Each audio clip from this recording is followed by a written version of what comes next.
Futur Immorentier, bonjour. Aujourd'hui, dans cette vidéo, nous allons voir 3 erreurs à ne pas commettre si tu veux développer un gros parc immobilier en un court laps de temps. Let's go!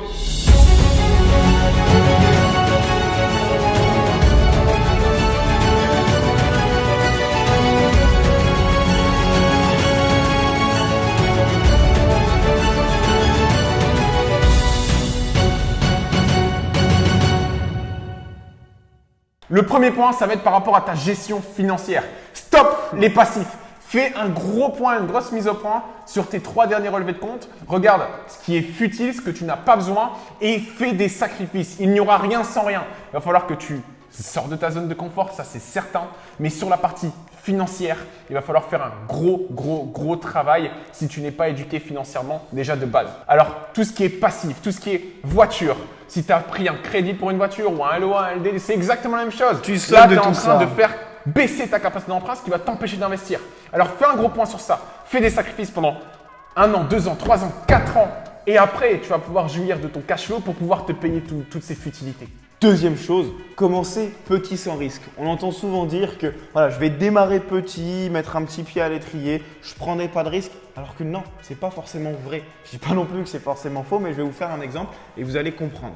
Pour une personne qui va démarrer sur un simple appartement où elle va avoir un crédit par exemple de 350 € par mois pour 500 € de loyer, si le locataire, mon locataire, c'est notre cher Thibaut qui est ici, ne me paie pas le mois prochain, eh bien c'est moi qui vais devoir sortir les 350 € de ma poche en immédiat.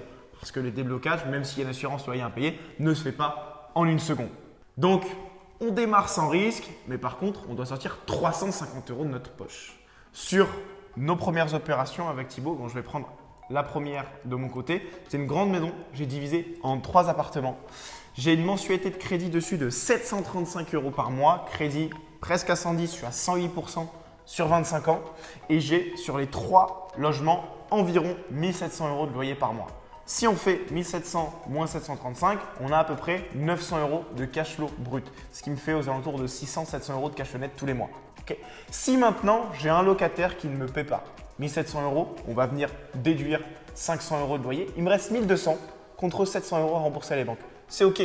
2 locataires sur 3, ce qui est quasiment impossible au vu de la qualité par rapport à la ville, qui ne me paie pas, je suis à peu près à 600 € de loyer encaissé pour 730 € à devoir à la banque. Encore une fois, même si mon investissement est un peu plus grand que pour un simple appartement, je dois mettre moins d'argent de ma poche que sur un simple appart.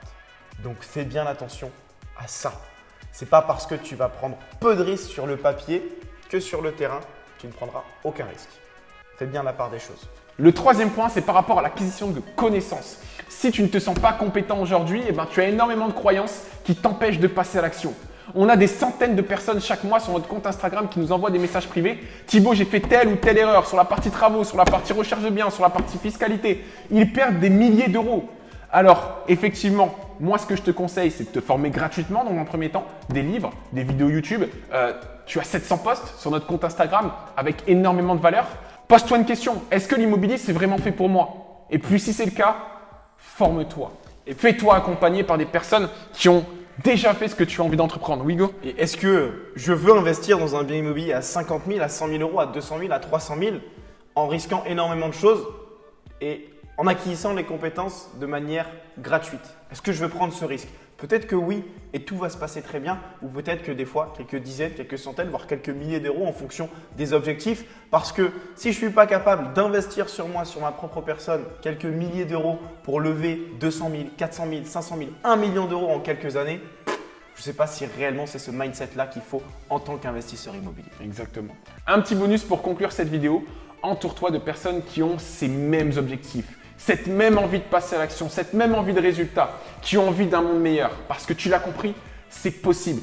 Et si Pierre, Paul ou Jacques l'ont fait, pourquoi pas toi? Alors oui, ça ne va pas se faire en un claquement de doigts, ça va être dur, ça va être compliqué, il va y avoir beaucoup de sacrifices à faire.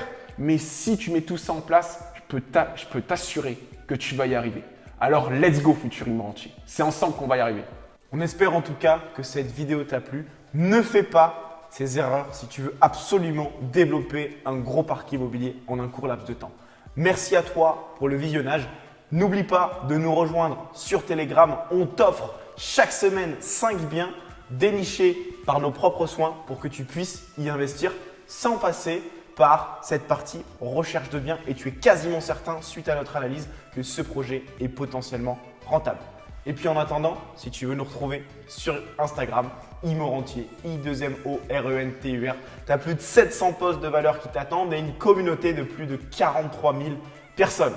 À très vite. À très vite, futur Imorentier.